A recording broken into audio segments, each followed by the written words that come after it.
रामचंद्र क्यों थे? क्या ऐसा था उन मम्मा, मैंने आपको 5:30 और 6 बजे दोनों बार उठाया, आपने नहीं उठी। मेरी गलती नहीं है, आप नहीं उठी। हेलो। तो सुबह के 6:41 हो रहे हैं और मैं और फिर मैं बेड पे पड़ी हुई थी तो मैं माँ की डोर खोली था। बोले फाइनली आप जग गए। फिर मैंने वॉक पे जा रहे, मैं पूरी रेडी हूँ। मैं 5:30 रेडी हो गई थी और लेट गई थी बेड में। मैं माँ को चेंज कर दिया और मैंने जूते भी निकाल लिए। यस, सो सब कर दिया और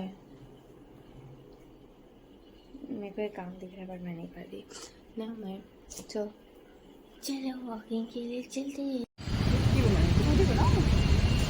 हाँ जी, वहाँ पे ये पता नहीं क्या कर रही है। कहीं से तो लकड़ी उठा ली और अभी पत्ते गिन रही है। बच्ची हो क्या? सड़क पे जो मिले उठा के भाग जाना है। मैं बच्ची लग रही हो यार।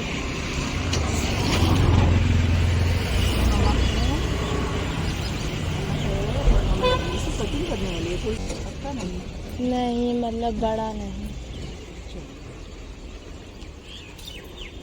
फाइनली वो डंडी भी उठाई हाथ में। पता नहीं क्या चल रहा है। चीकू उठ रही है।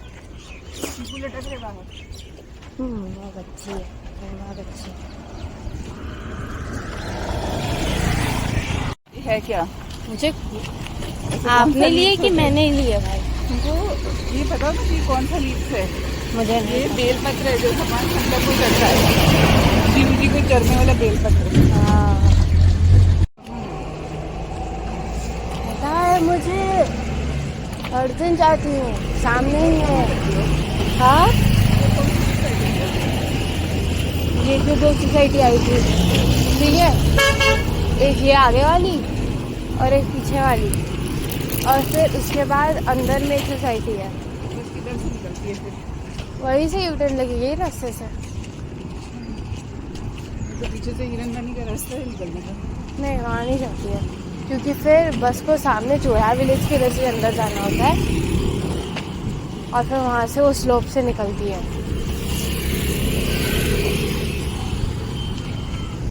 7:21 हो रहे हैं।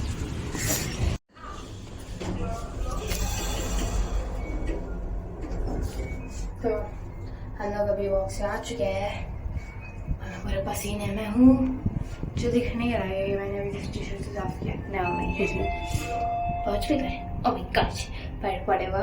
मैंने दीदी को देखा जिम में और हम लोग दीदी जिम में थी।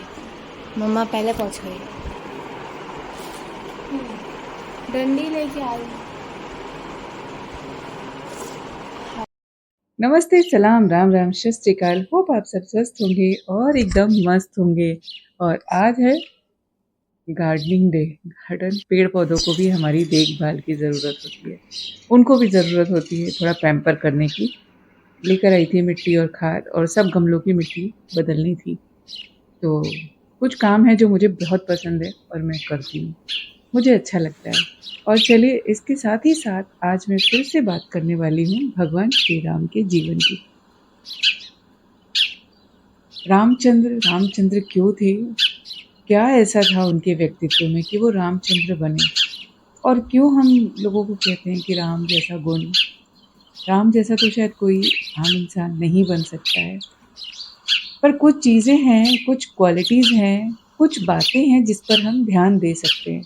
एक तो सबसे पहली बात ये कि किसी घर में एक मंथरा निकल जाए तो कितना दुख हो सकता है, और किसी घर में एक राम निकल जाए तो कितना सुख हो सकता है। दोनों चीज़ें कितनी इम्पोर्टेंट हैं परिवार के लिए। परिवार को सिर्फ इस बात पर ध्यान देना होता है कि परिवार कैसे बचे। तो राम की कहानी से सीखिए, राम कैसे थे, राम के जीवन से सीखिए। जब राम के वनवास की बात राजा दशरथ ने राम से कही तो कहा कि तेरी ये छोटी माँ मेरे से गलत काम करवा रही है, पर जिस समय राम जी का वनवास हो रहा था उस समय वो अयोध्या के सेनापति थे। तो राजा दशरथ ने उनसे कहा कि पर इस समय तो अयोध्या का सेनापति है, तो एक काम कर, मुझे गिरफ्तार कर लो और मुझे कारागार में डाल दो। इस प्रकार मेरा वचन भी भंग नहीं होगा और जो है तुम्हारा राज्याभिषेक भी हो जाएगा, तुमको राजगद्दी मिल जाएगी, पुत्र मैं जेल में रह लूँगा। पर मैं तुमको यहाँ से निकाल नहीं सकता हूँ, क्योंकि वो पिता थे राजा दशरथ, पुत्र की बात नहीं कर सकता। लक्ष्मण जी राम जी से कहते हैं कि ये तीर धनुष है ना जो तुम्हारे कंधे पर लगाए घूमते रहते हो, घर में अत्याचार हो रहा है। और बाकी की दृष्टि से देखें तो वो अत्याचार ही था ना, जो रानी कैकेयी ने मांगा राजा दशरथ से। उन्होंने तो अपने वचन मांगे, वो अपनी जगह सही थी क्योंकि उनको अपने पुत्र का प्रेम था। पर वो ये भूल गई थी उस समय पर कि वो भरत से ज़्यादा राम को प्रेम करती थी। राम बचपन में उनके साथ ज़्यादा रहे थे। पहले वो राम को प्यार करती थी, फिर भरत को करती थी। परंतु सारी परिस्थितियाँ कैसे बिगड़ी?